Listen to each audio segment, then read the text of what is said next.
Here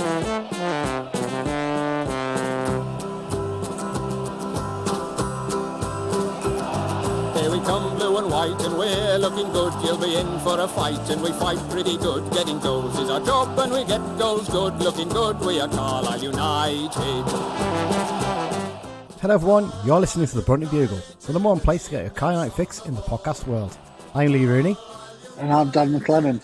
It's back-to-back defeats for United as they go down to a 2-0 loss at big spenders Stockport County midweek. We look back on that loss at Edgeley Park while looking ahead to the first of a double header of League and Cup ties against Tranmere Rovers over the next week.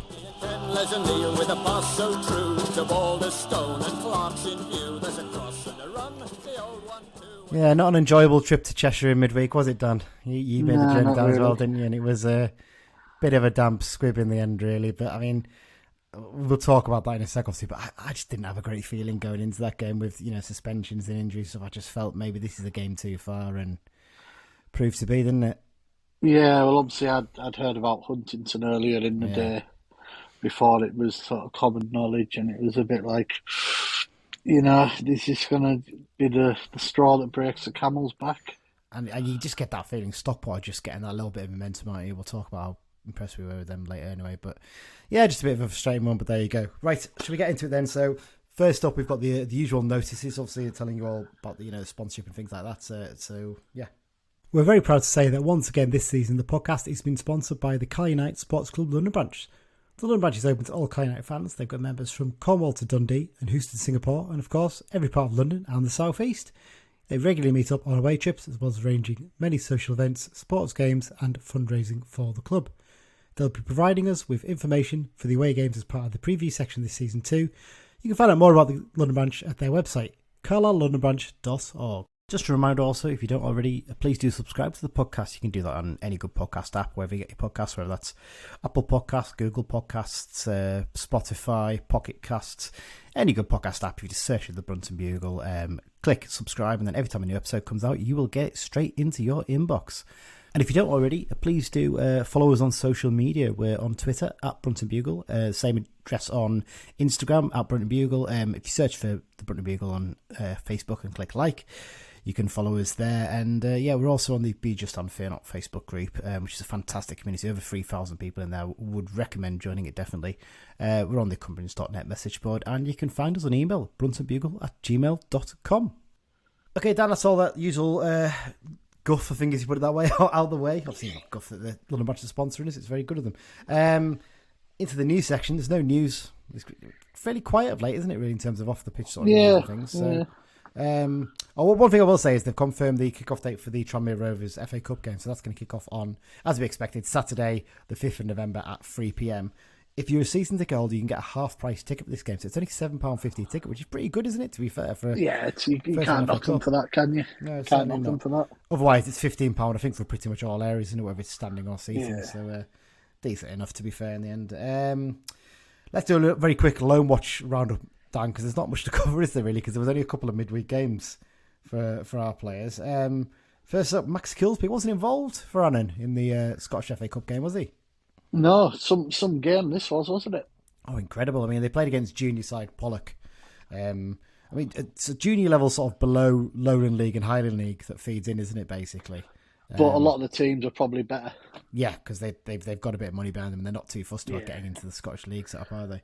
This was picked as a TV game for a reason, and so it proved. Yeah, because Pollock have always been a very strong junior side, haven't they? And I think as I've seen the goals, and I don't think Annan played that badly. There's some brilliant goals scored in this game, it really was. But they obviously lost 4-3 to Pollock. He'll be hoping to return to the matchday squad for the Galabankies this weekend. They host Dumbarton in Scottish League 2. They're struggling down at the bottom, only 1 point off the bottom at the moment, aren't they, Annan? So tough times for Peter Murphy there. Lewis Bell didn't have a midweek game for Gretna. The Anvils face Bowness United in the Lowland League at Radale Park this weekend. No midweek game either for Lewis Boyd. For Carlisle City, they travel to Newton Aycliffe in the Northern League Division 1. I should get that right. I put Premier League there. It's not actually, is it? At the weekend, he's already made 6 appearances for them. It's a good experience for them, isn't it, really? Getting a bit of game time at non-league level. And finally, Sam Fishburn. Another appearance for him. He's now up to 10 appearances. in his time with the club. He's been there about a month and a half now, hasn't he? Actually, he's been there a while, hasn't he? Yeah, it's been a little while been now. alright, He's settled a bit better. Yeah, he played 83 minutes for the midweek trip to Gainsborough Trinity. That finished a 1-1 draw. We'll cover that in the X-Files section later on. Again, this weekend, 7th place, the Highwaymen home to Marine. I think Marine just a place below them as well, possibly in the league. So that should be a good game for them. And there you go. Well, let's get on to the match review section then, Dan. Stockport County 2, Carl United 0. One of those evenings, I think it's fair to say. It just didn't really work for United. They never really got going. Certainly not the race's first half. Change at half time, changed it up, but never really felt like we were going to get into the game, did it? No, first half we were atrocious, to be quite honest. Went 1-0 down, and I think everyone just thought if we can get to half time at 1-0, we can maybe try and do something. But no, it was just poor night, wasn't it? There's not much you can say. It was just it just felt very flat. I mean, the atmosphere was flat because of the it reminded lack of me of the roof and that. Yeah, it reminded me of the Crew game where we drew 0-0, where just sort of the recent run of games just sort of caught up with us again, and the injuries and whatnot, and we started Harris, but we played him in about 4 positions in half an hour. Yeah, which is that's not fair on the lad, is it? We'll talk about him a little bit later on, but yeah, it wasn't great for him. So obviously, in terms of team selection, obviously Edmo was out with suspension. Simeu shuffled the pack slightly, brought in Jaden Harris for a start, and pushed Jordan Gibson up front alongside Dennis. Don't think that really worked. Started it. It wasn't really the right way of playing, and first half. I mean, I picked out chances. There's not a huge amount of chances in the game, was there really? I've left a few out here, but I'll put them in later. But yeah, I mean, early on, in fact, to be honest, did we have a chance of note? Well, no, sorry, we did, didn't we? Corey Whelan had a header, I think, for us in the first half that was headed just wide. But it was mostly Stockport on the attack. But I was quite impressed with them. I thought they look a much better side than their league position suggests so far, the way they played football.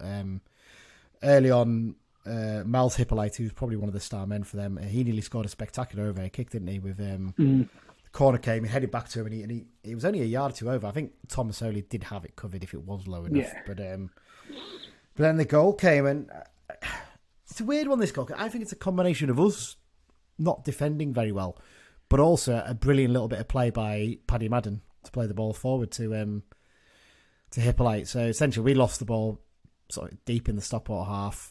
Ball's played out to Madden. He cuts inside and he plays it. It's a brilliant free ball, isn't it, to Hippolyte? Yeah. Absolutely perfect. Cuts our defence in half.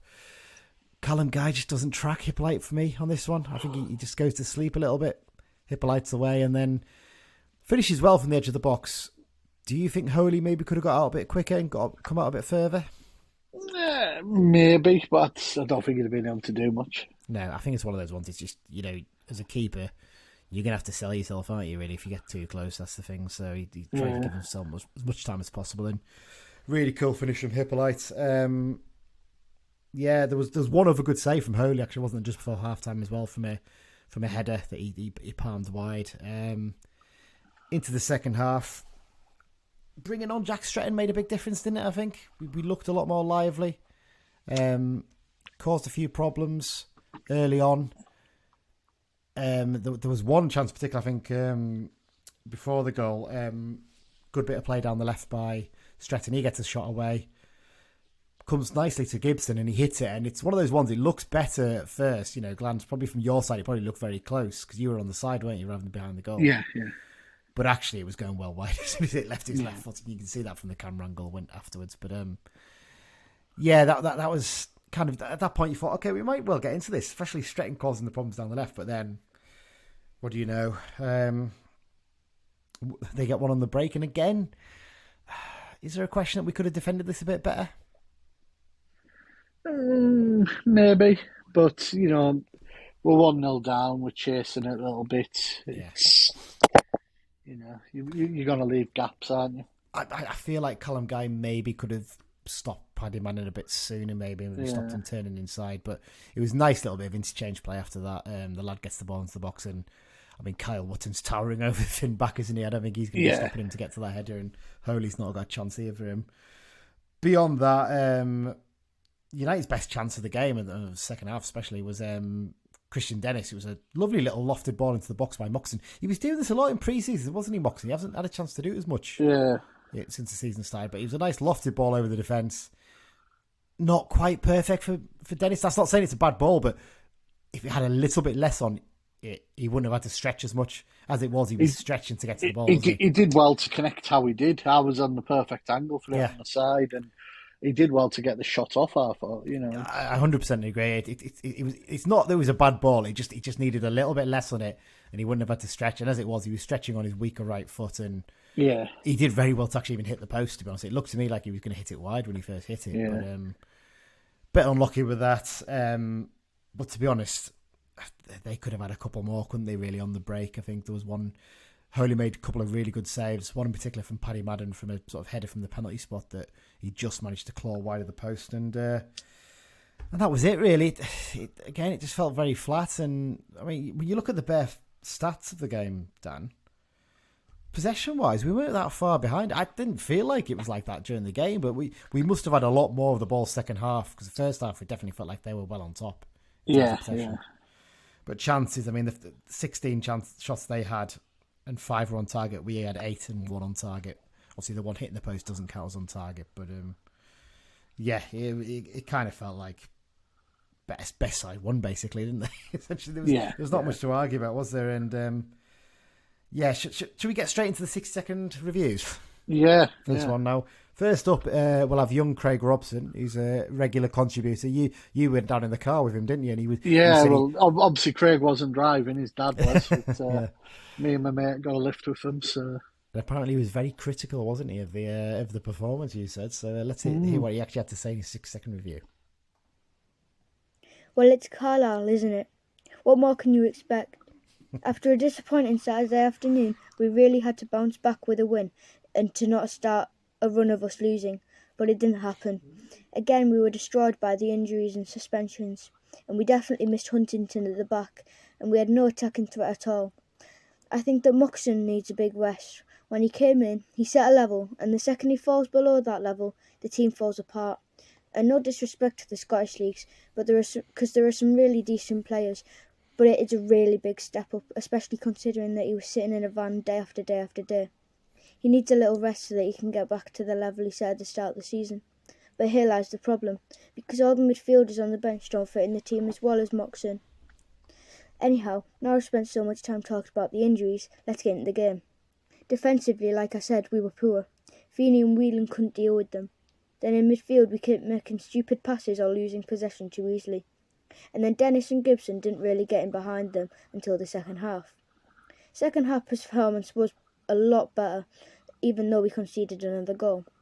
But I think Gibson had a really bad game on Tuesday, and he obviously got his 5th yellow, which means he can't play at Tranmere. But hopefully Huntington will be back for Saturday, and he can get the defence by the scruff of the neck and stop them from scoring. All in all, a poor performance that needs to be worked on, but a fantastic travelling support of 1,116. Up the Blues. Another very comprehensive report there from Craig, wasn't it? Yeah. One thing he mentioned that we haven't really, and I said it on the night, we struggled to keep, the ball was like a hot potato. Yeah. We just struggled to keep possession many a time, First half especially, I think. His point about Gibson, I think he's maybe a little bit harsh on Gibson, because it's funny, because we, in the pub afterwards, a couple of Stockport fans I was talking to, they were raving about Gibson, saying he was your best player. I really like the look of him. He's really good on the ball, isn't he? And I think second half he looked a lot better. I think first half he looked lost playing up front. It just didn't suit him, did it? I think the problem Gibson had was his only outlet really was Christian Dennis, and he can't work out where he's going to go every time. He was looking for runs coming from the midfield, and it wasn't happening. Yeah, it was a tough one.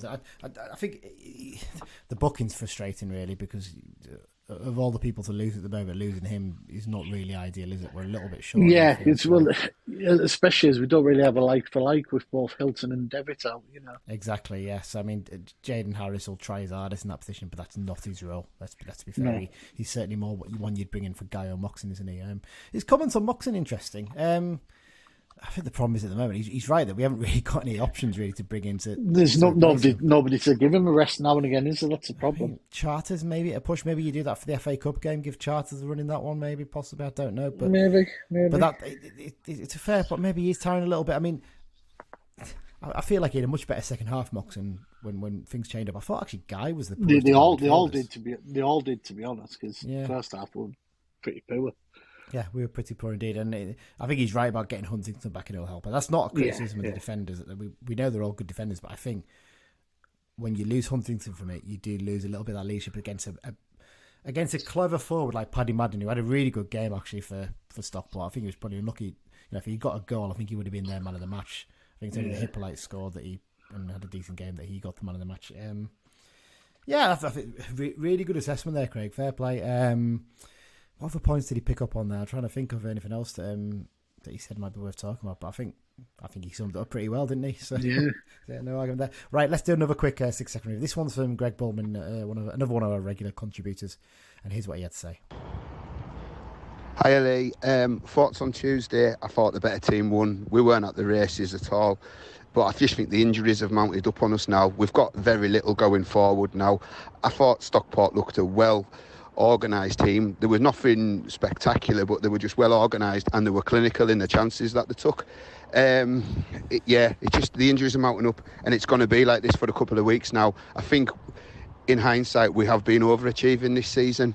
The reaction in the ground was quite surprising. There was a few people saying that it's the same old Carlisle, they've buckled under a big crowd. I've seen people on Facebook saying like how rubbish that they've been and let us down, and I think a lot of our fans have lost sight of where we were in February. So I'm still confident that we'll have a decent season. We've been good up to this point. I'm not worried about where we're going to be at the end of the season. I just think we're going to have a few weeks where it's going to be really, really tough, and you might expect some bad results, but up the Blues, we go again. I think that's a really good point by Greg there. I asked him to do one because I'd seen him comment on the official Facebook page about this, and I'm on his side this, Dan. I don't know what your thoughts are. It was a fantastic away following again. 1,000 on a Tuesday night all the way to Stockport. Brilliant. Can't fault that. And I don't think actually the fans in the ground, I think genuinely most of the ones I spoke to were like, yeah, it is one game too far. We're struggling with injuries. I think the reaction on social media afterwards has been so OTT. I don't know what you think. Yeah, a little bit. It's, I'm just looking at the league table here. We're still 10th. Yeah, we're 3 points off 4th. And actually, if we win our game in hand, we're only 4 points. Yeah, I think we'd only be 4 points off. There's a couple of games where if we'd had that bit more strength in depth, but we haven't got due to injuries. We'd probably be third or fourth. Yeah, it's. I think there needs to be a bit of realism. I think that because some of the things that I'd seen, and it was on the thread that Greg commented on. I think it was on the full-time post from the club on the Facebook page. Was people saying an absolute disgrace, no effort, not trying, terrible performance to put on in front of that big away fans. That's the kind of talk you put up when you've been beaten 5-0 away at a mid-table side. Not 2-0 against arguably what is probably the biggest budget in the division, who have a big crowd of their own as well. And it is difficult to create a good atmosphere in that ground. They were coming off the back of a good win at Salford on the Saturday as well. Yeah. I think sometimes, I think there needs to be a little bit of a reality check for some of our fans. We are overachieving this season. I think, to be honest, we probably need a reality check on the pod as well, because I think we've got a bit excited a couple of times, and then with these injuries, just staying steady at about 9 or 10 players out, you've got to take a step at one point, because you can get away with it for a few weeks, but then when you get to the point where that midfield three has had to play pretty much every game, we've not been able to rotate them. Christian Dennis has been able to play full 90 minutes when really you want to be able to give him 20 minutes rest here and there, don't you, really, to keep him fresh for games. Again, your wing backs are playing every single game. You've got to, at some point, something will give, and it's probably the worst possible game we could have had at the moment with all the injury problems we've had. If we'd been going to somewhere like Harrogate or Rochdale, I'd have fancied us to still do something maybe. But at Stockport, they're just starting to pick up a little bit. They've got the resources behind. They've got quality. I mean, like we said, Paddy Madden was excellent for them. Carl Wotton as well up front. I thought, Horsfall at the back was able to handle what we had in attack because we were so limited really well. And I just think maybe we just need a little bit of a reality check, because I think mid-table this season, even if how good a start we've had, would still be a brilliant achievement. It's early days still. We could still well go for the place. We could still go for top 3, but we need to be a bit more cautious, in my opinion. Yeah, I think the fact we are 10th with as many injuries as we've had shows that we are doing all right. It's if we still have as many injuries come January, we'll probably dig and give him a few quid. Yeah, I feel as well that it's also easy for people to forget that we played for an hour with 10 men at the weekend, and they ran themselves into the ground in that game to try and get a point. Yeah. And we couldn't really change that team much, other than bringing in Feeney and Harris.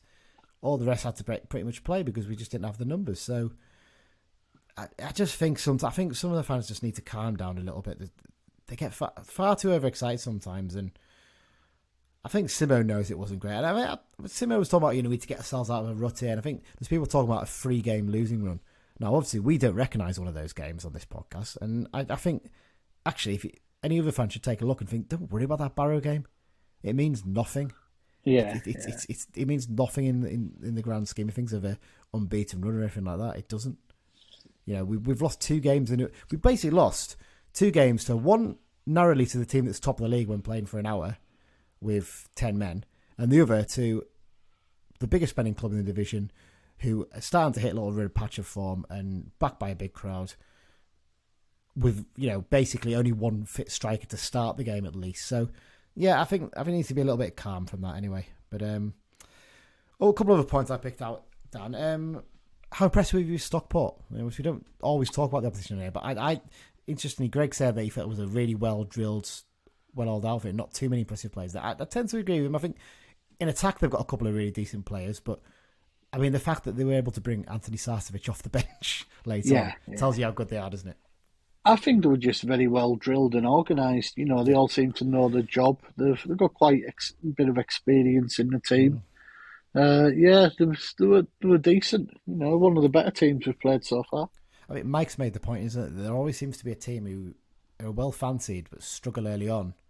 But once they hit the stride, they get themselves to the league. In the last 3 years, you've had Bolton and Bristol Rovers, haven't you? So yeah. I would not be surprised if Stockport did the same. Couple more points before we move on, Dan. I want to talk about Jaden Harris being the fall guy in this game. I've seen a lot of stick from people online about this, and you know what? I thought he had a really good game against Orient at the weekend. I thought he got really involved. He really helped us in a game like that to be battling. And you've mentioned it already. He played about 3 or 4 different positions in the first half against. Yeah. He played up front, on the wing, back into midfield. I think there's a little bit too much expectation on Harris because he's been signed on a 3-year deal.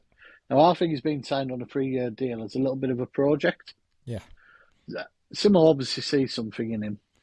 The problem he's had is, due to the amount of injuries in various positions, he's sort of become jack of all, master of none. He's probably played more football than we were wanting him to. Yeah. But that's just because of how many injuries we've had. Yeah. And, the lad's still learning. He's come out of under 21s stroke conference football. He's still learning, I just think we need to give him a bit of a chance. Yeah, absolutely. And he's had some good games, like that Orient game. And you know what? His first start for us against Shrewsbury in the League Cup, I thought he had a really good game that night. He got himself really about. I mean, he needs to learn how to rein in some of his tackles occasionally, but he's decent enough. It was a disjoint performance all round, and I don't think he was the worst, in terms of performance in that game at all. Like I said, I thought, considering how good he was at the weekend, I thought Callum Guy actually had a poor game. I felt like that was a game catching up on him a little bit, that one. Hence why he was subbed off, I think, later on for Toby. Speaking of which, let's talk about the 2 players who came on as subs, Dan. More minutes for Toby and Jack Stretton. That's got to be good news, hasn't it? Yeah, definitely.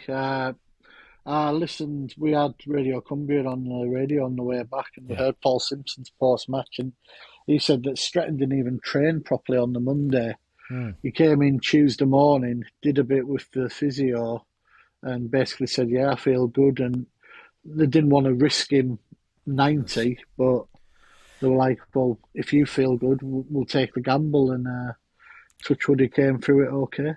The positive there has to be he's done a full 45. He was still doing a lot of running later on in the game, so he clearly wasn't in pain or struggling. Hopefully he can start the weekend, because we could really do with him being in there, couldn't we, really, to help Christian Dennis at the very least. Yeah. And for Toby... Especially with Gibson out, yeah. Yeah, absolutely. And for Toby, still looking a little bit rusty, but... That's only natural. I mean, Simeu's expectation was that he was going to play a couple of reserve games this next month, wasn't he? Yeah. To get himself up, and I think the feeling was he probably maybe wouldn't be used on the bench until then properly. But as it is, he's getting his 12 minutes here and there, and it might actually help him get back to fitness quicker. So yeah. There was one point where he did really well down the left, actually. I think he won as a corner as well. So he's getting there. He's getting there slowly but surely. But yeah, I think overall we just look back at it, Dan, don't we, and just say, you know what, just one of those days, wasn't it? Yeah. Just didn't quite work out. Right. Do we want to do a quick League Two roundup? There's a huge amount to talk about, really. I mean, I'm just looking through some of the results here. Orient and Stevenage both got themselves midweek wins, I think. I'm trying to see where Northampton were pegged back by Sutton, weren't they? From a bit of a disappointment for Northampton. They're having a little bit of a wobble in form, but like I said, Orient and Stevenage get themselves back with wins. Crawley Town are picking up a few results since former United trialist Lewis Young took over as caretaker there, haven't they? They've done pretty well. Yeah. Just a shame that there's a bit of a sideshow with the sidemen, isn't there at the moment? The YouTubers that apparently having an extended trial and could be on the bench for their FA Cup game. What a load of rubbish. I know it'd be funny, but if I was a young player at that club, I'd turn around and say, "What, you're letting these clowns come in?" Because anyone watched any bits from that YouTube charity game that Charlton did week would tell you it was a farce. It wasn't a proper game of football. Yeah. I mean, I feel for the genuine Crawley fans, because it can't be much fun at the moment. Barrow's got themselves back to winning ways, so they've gone ahead of us in the table. But there you go. Hartlepool's still struggling, though. Oh, really struggling? I mean, that little 5 defeats in a row in all competitions. Wow. 15 goals in them 5 games conceded. Well, this is the thing with Curl. I remember when he was our manager, he took over. He had a little bounce at the start, didn't he? And then he has the wobble, doesn't he? And I think that's when he gets into them, basically, and starts ripping into them. And he might be trying to think, can I hold on till January here and get a couple of reinforcements in? But might not get the chance the way it's going. It could be a tough one. Yeah. Right, anyway, I think that sums it up enough, Mike. Dan, sorry, didn't he say Mike there? Right, let's have a little. I know. Let's have a little break, and then we'll come back and preview the Tranmere game. Hi, I'm Owen Moxon, and you're listening to the Brunton Bugle.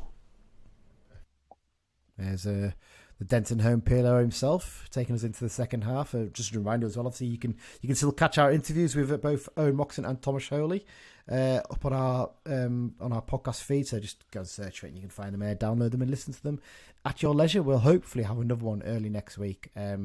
I mean, I'm not even going to try and pretend it's a secret who it is, because I've said it twice on a Twitter space now and on when we spoke to the Stockport County. It's Christian Dennis. So hoping the Christian Dennis interview will be up early next week. So that'll be another good one to listen to. He was another great chat we had. Right, Tranmere Rovers preview time. Dan, should we do Mike's quiz question first? He's got a quick quiz question for us this week. So here we go. So this week's completely random player that played for both teams is John Welsh. How many games did he play for the Blues? I'm sure he had a 3-month loan, and I think he played quite a few games in that time. Maybe I reckon 13. Maybe I'm gonna go for. Oh, I'm trying to think roughly when about he came. You know what? He played in John Ward's last ever game. That's when he was. He was at Hull when he came here, wasn't he? From memory, I think so. Yeah. I don't think it's that many, you know. Yeah, you reckon it's less? Yeah. Okay, what are you going to go for? What number are you going to go for? Oh, I want to say half a dozen. So you're going to go 12? Oh, sorry, 6. Sorry, half a dozen. Sorry, I missed the half there. Right, you're going 6. I'm going 13. Well, let's get the answer now. Let's not wait around. What is the answer, Mike? And the answer is 4. Wow. Was that it? I'm genuinely shocked by that. He's catching us out with a few of these, isn't he? Yeah. 4 appearances. I'm sure he played more than that. Well, I saw one of those 4 because it was John. I'm pretty sure he played in John Ward's last game in charge at Stockport. One of the 3 times I've been. I've been 3 times actually, but I've never seen us win there. I've just pulled him up now on 4, Soccer Base. Yeah. He played 4 league games and 2 cup games. Oh, so you're having 6, are you? No. He did say league only. I won't play the 6. Okay. Yes, he did play at Stockport in the 3-0. He played Grays home and away. Right. If you remember, we also had a game called off against them, didn't we? Because of floodlight failure. Abandoned, wasn't it? We were losing that game, so that was good. He was only with us for about 4.5 to 5 weeks. I was sure he was for 3 months for some reason. I don't know why, but there you go. All right, well, there's another good one there from Mike. Right, so into the preview. We haven't got an away pod this week. I've just not had the time. A very, very busy week. I'm away this weekend, as I've said before, so not had a chance. What I'll do is I'll try and sort one out for next week when we play Tranmere again in the FA Cup. So there you go. In terms of away pubs for this game, the London branch is recommending the Tranmere Rovers fan zone, which is located in a marquee behind the main stand of Printer Park. If you haven't been before, go to it. It's really, really good, actually. It's a really good setup they've got there. Keeps you nice and dry if it's raining as well, so it's all good. Right, so let's get preview the game then, Dan. Referee for this one, Carl Boyson, a very experienced referee, isn't he? He's a name that you just recognise, don't you? 21st season as an EFL referee. Wow. That's quite a feat, isn't it, really? He's taken charge of 6 games so far this season, handing out 17 yellow cards and no red cards. I'd imagine he's probably winding his career down, isn't he? He's not really doing as many lots of things. Last season, he handed out 95 yellows and 5 reds in 25 games. And the last United game he took charge of was Paul Simpson's first game in charge in his second spell. The 1-0 win at Leyton Orient, where he sent off Theo Archibald in that game. Yeah, he wasn't quite as well behaved in that time round, was he? Compared against the way he played against it. He was superb for Orient, wasn't he, in that first half last week? Yeah. Real quality play he was, but there you go. Head-to-head record. United, it's a 92nd meeting between the two sides, I should say. United have got 35 wins to Rovers' 38, and 18 games have finished in a draw. Tranmere Rovers then, Dan, what are your thoughts on them? It kind of feels like they've really underachieved over the last couple of seasons. A strange team, Tranmere. They're a bit like ourselves in that they probably could and should be higher up the pyramid. Yeah, definitely. They've got a similar sized ground to us. Yeah, they get quite similar crowds. We're quite similar clubs, really, aren't we? And they've got a big catchment area as well. And I know you've got Liverpool and Tranmere nearby. Sorry, Liverpool and Everton nearby. But both fans of both those clubs I know from work will go and watch Tranmere.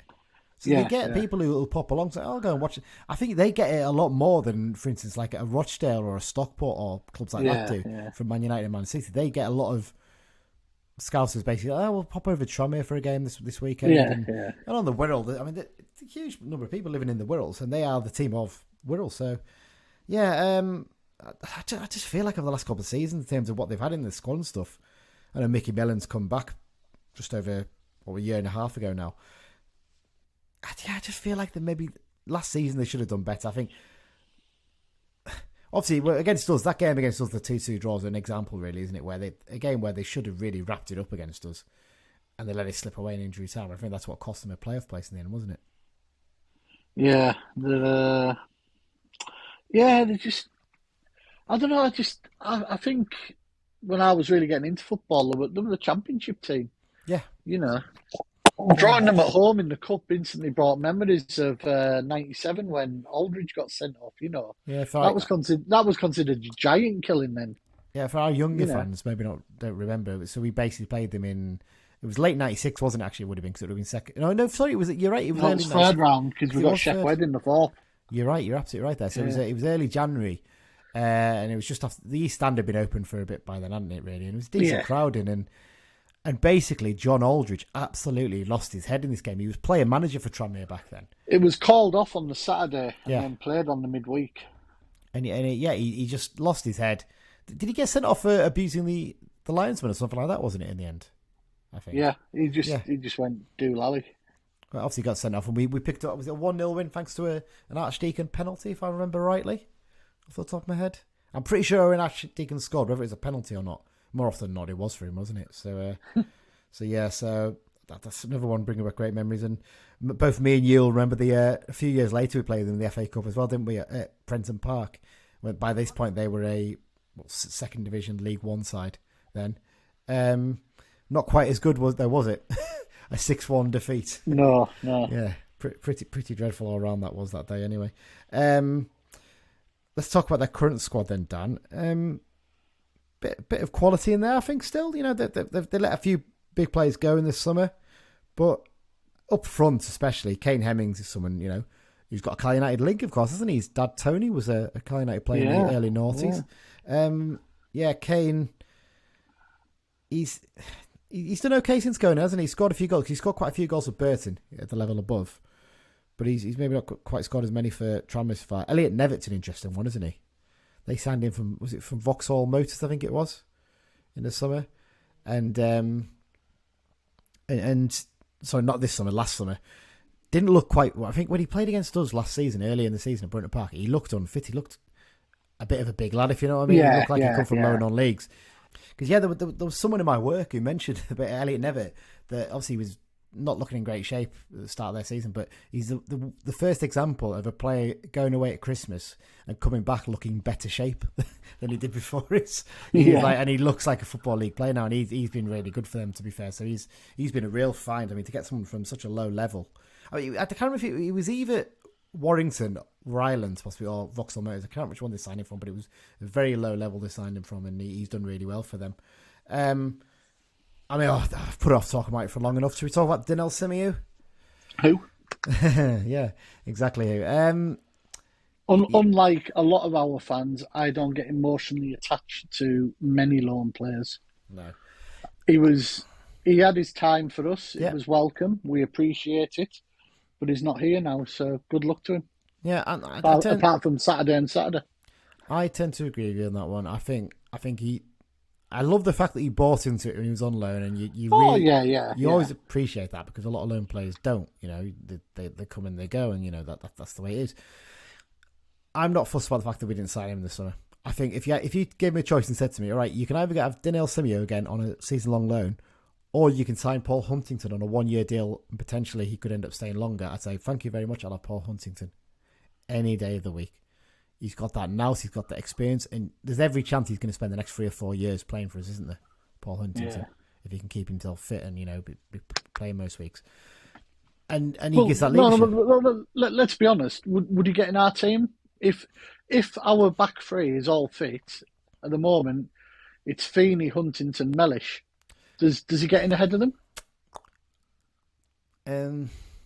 I think it's a very close one between him and Feeney for that right-sided centre-back. Nah, not for me. I think I probably would go with Feeney. I think I'd agree with you, but I feel like coming forward, Simeu might offer a little bit more energy. I think he'd be stuck like Barkley's going to be when he comes back. Yeah. I think you're probably right, to be fair. Like you said, there was a big thing like, why didn't we wait? And we could have got him. The only reason Tranmere have got him is because Southampton waited to see if they could get a Championship or League One club to come. Yeah. None of them did. And fair play, Tranmere. They've seen the opportunity. Yeah, let's get this lad in on loan and taking it. Absolutely the way to do it if you've got that chance. We didn't have the time to wait around. And we also had the option to bring Paul Huntington in.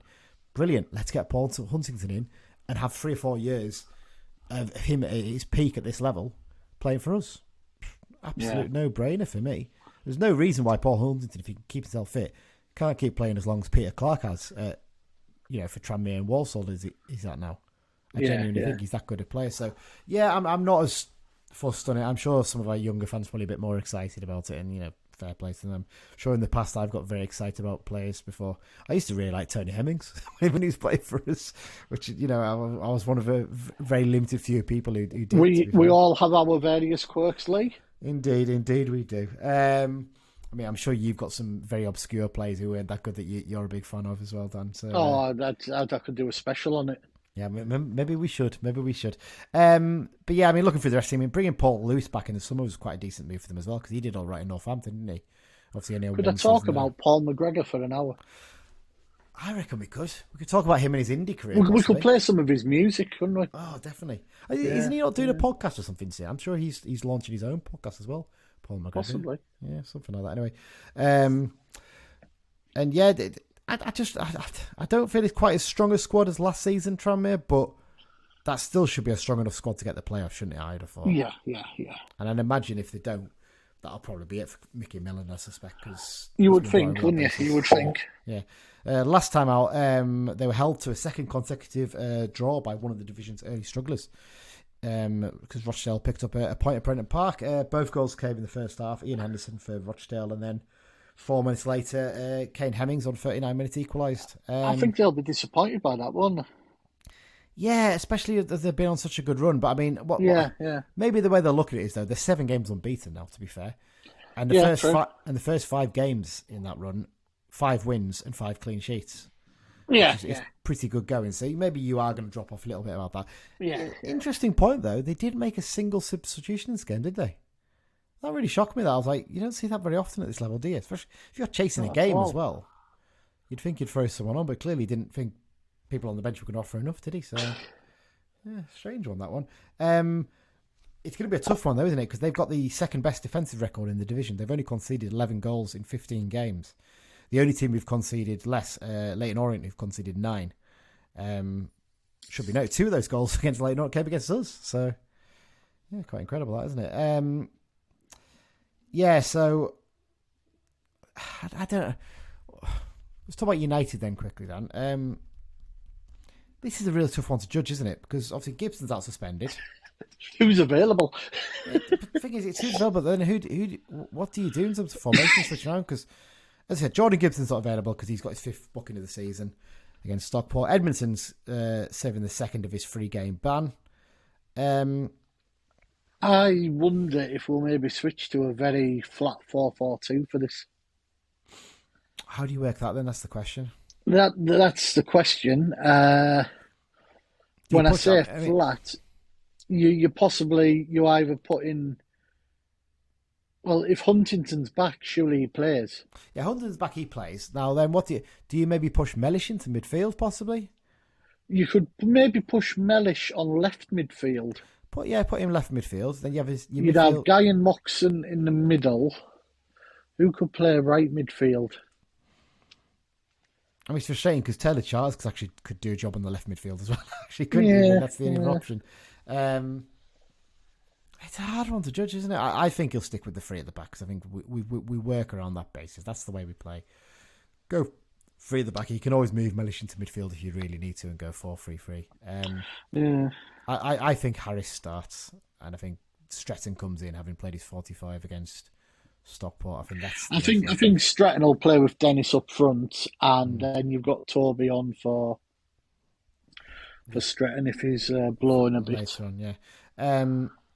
Again, you're going to have Bilardo on the bench. You're probably going to have to bring Ryan Carr back onto the bench as well, aren't you? I think for this one. Yeah. It is very much the bare bones when you've got 2 YTS players to make up your 18. Could we see maybe Whelan pushed into midfield if we did go 4s? I don't trust him in midfield. I just don't. But could you play him on the right? A bit out there, but I don't think it would. I think it would certainly solidify us if we had Mellish and Whelan in the middle. I mean, you could put Finn back on the right midfield. You could push Whelan to right back to fill in there and get. Yeah. Or you could play Ellis. You could actually. It's a good point. Actually, I didn't even think about Jack. Yeah. I mean, Ellis, I think, has played a bit in midfield as well in the past, so you never know. There's options there, isn't there? Possibly, but I think it's one of them. We're not going to know until we see the team sheet, are we? No, definitely not. I don't think. But I mean, Huntington, if he's fit, he comes back in. There's no arguments about that. I don't think. And it's just which one of the Feeney and Whelan are the unlucky sod that comes out. But there you go. Yeah. Right. Okay. Let's do predictions then, Dan. In terms of the predictions league, it's me and you out in front. You're on 10 points. I'm on 8. Mike still very much lagging behind on 4 points so far. But there you go. What are you going to go for? I'm going for a bit of a dour 1-1 draw here. I think, given our injuries and our run of games we've had, tough opponent, don't concede many, I'd take a 1-1 draw and run here. Are you going to go for the goal? Christian Dennis. Of course you are. Of course you are. Silly question. I'm in 2 minds because I very nearly predicted a defeat for the Stockport game. Whether I should go for my first defeat this season, because if you believe our predictions, we'd be unbeaten 15 games, wouldn't we? If you believe that for us, of course would be. Or do I care more about getting points on the prediction thing? Well, this is it. Being positive, that's the question. I'm going to go for a 1-1 draw as well. And I'll go for a Paul Huntington goal from a corner. I think coming back, he'll get a goal from a corner. Right, let's see what Mike had to say. So I'm going to go for exactly what went on Tuesday night for how well that went. And I'm going to say a 1-1 draw with Christian Dennis getting a goal. Ooh. So it's basically just, if it finishes 1-1, it's just who gets the goal scorer, isn't it, I suppose? Yeah. Probably be Jack Stretton now we've done all that, won't we? I guess. Yeah. But there you go. Jack Armour finally gets his goal or something. Yeah, exactly. That'll probably what it'll be. Right, let's get things wrapped up down with the X-Files section. A little bit to cover because we've got last weekend stuff. We didn't cover that in midweek. So plenty of goals all about the place, though, isn't there? Yeah, last weekend, Jerry Yates continued his impressive form for Blackpool as he scored twice in their 4-2 Derby win. I'm going to jump the gun a little bit. He is apparently being tracked by Bournemouth, Brentford and Glasgow Rangers, according to BBC Gossip. I think he'll get a off move the in back January. of his form. I think he'll get a move in January. Yeah. I think. Yeah. Ashley Addison scored a brace for Crawley in the 3-2 home win over Mansfield. Mm-hmm. Paddy Madden was on the score sheet for Stockport in the 2-0 derby at Salford. It's not really a derby, is it? I think the Stockport fans don't like calling it that, but there you go. Brandon Comley was sent off for Walsall in the 1-1 draw at Sutton. Aaron Hayden scored for Wrexham as they drew 1-1 at Boreham Wood. Kedwin Scott scored for Notts County in a 3-0 win over Maidstone. He really does look like one that got away, doesn't he, really? Yeah. Scott, the more you see him. Liam Noble scored a lovely free kick for Morpeth in the 1-1 draw at Atherton. Here's a name we've been waiting for. We've got a drum roll. No, I don't actually. I don't think. I've had one, but there you Manny Mampala scored for Hyde United in the 1-0 win over Mars. And David Simonton scored a brace for Workington in their 2-1 win at Hanley. On to the midweek, a couple of repeat appearances here. Ashley Addison on a good run of form, scored in Crawley's 2-2 draw at Colchester. Here's one we haven't had for a while. Yes. Jack Bridge scored for Southend in a 3-0 win at Maidstone. I almost forgot he was at Southend, you know. He just really popped up.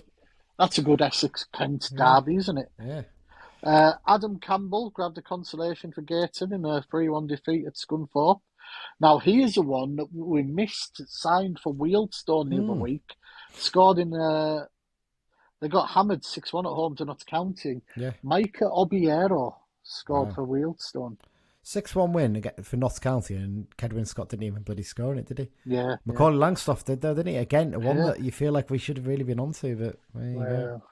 Aaron Hayden scored again, 7th goal in 15 appearances this season for Wrexham as they beat Halifax 3-1. I mean, most strikers will be happy with that record, wouldn't they? Yeah. Blimey. Connor Thompson scored in Morpeth Town's 1-1 draw at Gainsbury. And here's one I don't think he's been mentioned before. I don't think we mentioned him moving there either. I didn't realise he'd left Wrexham even. Well, we knew he had, but Sean Drisley scored for Buxton as they beat Darlington 2-1. I don't think he's been mentioned as a goal scorer, has he? No, definitely not. Definitely not. But, I mean, and just one other piece of news. James Tavernier made his 250th appearance for Rangers in the 1-1 draw with Livingston. Livingston was seconds away from getting their first ever win at Ibrox, weren't they? Apparently Shamal George had a brilliant game for them. So I'm sure he'll be disappointed. But by all accounts, he's done quite well, actually, Livingston, since he's gone up there. So fair play to the lad. Yeah, that's it then, Dan. A little bit shorter than usual, because we don't have the away section bit. But thanks very much for joining me. Thanks everyone for listening. No bother. Thanks to our sponsors, the London Branch, once again for their support. Kind of upcoming episodes. Obviously, I mentioned we're going to try and get that Christian Dennis interview out early next week. And we'll obviously have another preview of the Tranmere Rovers FA Cup game. What we might do, we might change that up a little bit, because obviously we'll have already talked about them as a team, and we talked reviewing the Tranmere Rovers game. We might have a little chat about FA Cup games, Dan. I think that might be a good one to do. Talk about some classic early You'll have FA a job, Cup I'm on ties. holiday. Oh, God, you are, aren't you? Right, okay. Yeah. Well, me and Mike then might have a little chat. Or I might get a special guest on to do one with, actually. I'll see if there's anyone else who fancies coming on to the episode next week. But yeah, there you go. Dan, thanks for joining me. No bother. Always appreciate it. And thanks everyone for listening. And up the Blues. Up the Blues.